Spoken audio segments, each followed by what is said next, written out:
देख रहे हैं अनंत भक्ति चैनल। अनंत भक्ति चैनल में आप सभी का स्वागत है। आज के पहले मैंने आपको 13वां अध्याय तक कार्तिक महात्म्य की कथा सुनाई थी। आज मैं आपको 14वां अध्याय कहने जा रहा हूँ। महर्षि नारद कहते हैं, इस प्रकार जब जलंधर ने देखा कि भगवान शिव उसकी माया में फंस गए हैं तो उसने महादेव का रूप धारण किया और पार्वती जी के पास जा पहुंचा तथा पार्वती जी की सुंदरता को देखकर कामांध हो उठा।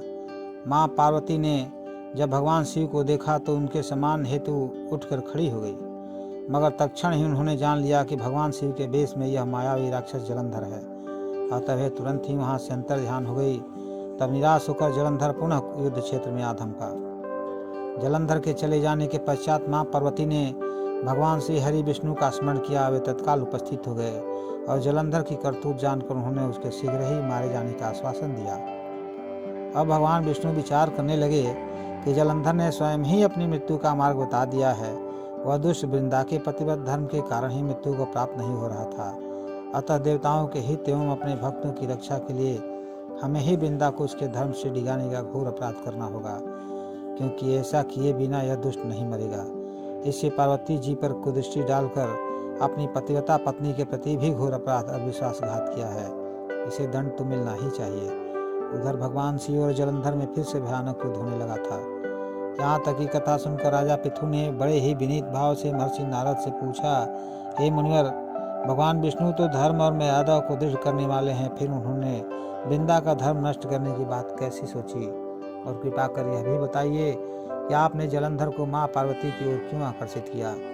यह प्रश्न सुनकर तत्वज्ञानी नारद जी कहते हैं, हे महाराज पृथु, देवताओं को परास्त कर तीनों लोकों पर अपना राज कायम कर जलंधर अहंकार से भर गया था और धर्म की मर्यादाएं तोड़ रहा था।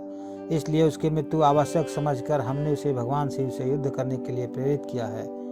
भगवान शिव का कारण उसे भला क्यों मारते, जबकि ब्रह्मा जी के अनुसार उसकी मृत्यु उन्हीं के हाथों होनी थी। इसलिए हमने उसे उस ओर प्रेरित किया। जहाँ तक भगवान विष्णु का वृंदा का धर्म नष्ट करने वाली बात है तो सुनो, पत्नी चाहे कितनी भी पतिव्रता क्यों न हो, यदि वह पति के अनैतिक कार्यों में उसका समर्थन करती है तो वह भी अधर्म है, इसलिए दंडनीय है। यदि पति अपनी पत्नी के तेज का अनैतिक लाभ उठाए तो धर्म स्थापना के लिए पत्नी का तेज कम करना आवश्यक हो जाता है।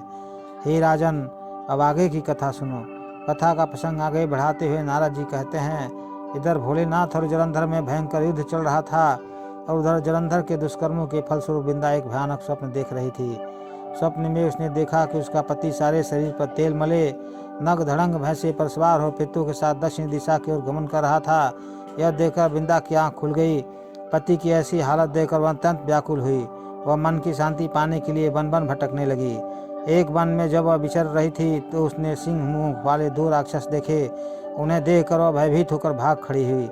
भागते भागते वह एक दूसरे स्थान पर आ गई जहाँ उसने एक तपस्वी और उसके एक शिष्य को देखा। उसने तपस्वी से अपनी रक्षा की प्रार्थना की।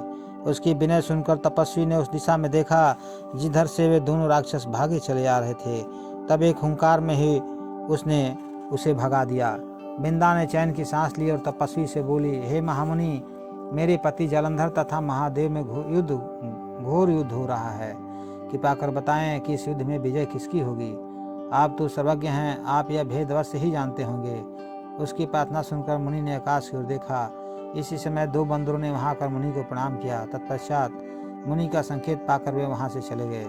कुछ देर बाद वे दोनों आकाश मार्ग से आए और दैत्यराज जलंधर का सिर और धड़ वहां लाकर डाल दिया। वृंदा अपने पति का शव देखकर बहुत बड़ी दुखी हुई और विलाप करते करते मूर्छित होकर पृथ्वी पर गिर पड़ी। तपस्वी ने अपने कमंडल से थोड़ा सा जल लेकर उस पर छिड़का तो उसकी चेतना लौट आई और चैतन्य होते हुए पुनः विलाप करते हुए तपस्वी से बोली, हे मुने, मेरे जिस पति ने तीनों लोकों को जीत लिया, जिसे स्वयं विष्णु भी पराजित न कर सके, ऐसा वीर पुरुष महादेव के हाथों कैसे मारा गया? हे महाराज, आप बड़े समर्थवान हैं, अतः किसी प्रकार मेरे पति को पुनः जीवित कर दीजिए।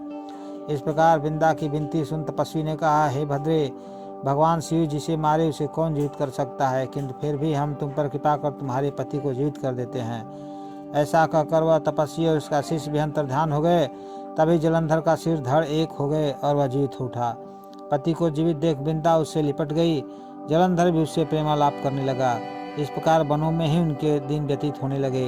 मगर एक दिन अचानक बिंदा के मस्तिष्क में यह बात आई कि उसके पति की अब राक्षसों वाली प्रवृत्ति नहीं रही। आखिर भगवान शिव के मारे हुए को कोई तपस्वी कैसे जीवित कर सकता है। इससे उसके मन में संदेह उत्पन्न हो गया, तो छिटक कर दूर हट गई और बोली, तुम कौन हो?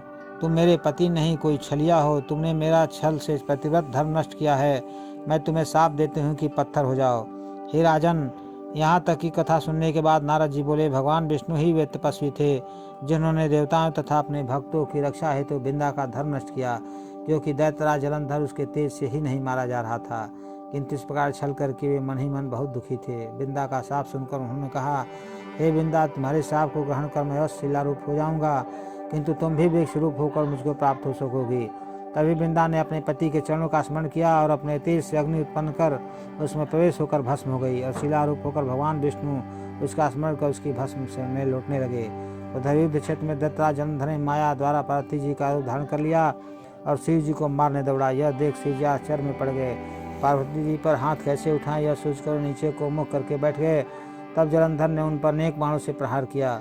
इस प्रकार शिव जी को राक्षसी माया से ग्रस्त देखकर भगवान विष्णु तुरंत ही वहां आए और शिव जी को उसकी राक्षसी माया का बोध कराया। तब सचेत होकर प्लैंकर भगवान शंकर वेग से राक्षसों पर टूट पड़े।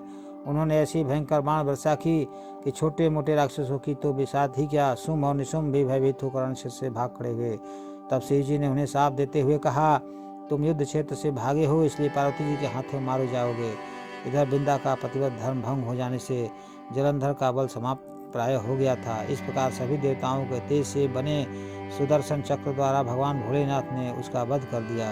सुदर्शन चक्र के प्रहार से जलंधर का सिर कटकर भूमि पर गिर पड़ा। तब जलंधर का तेज शिव में एवं बिंदा का तेज पार्वती में समा गया। इसी के साथ आज की कथा यहीं पे समाप्त होती है। जय श्री कृष्णा।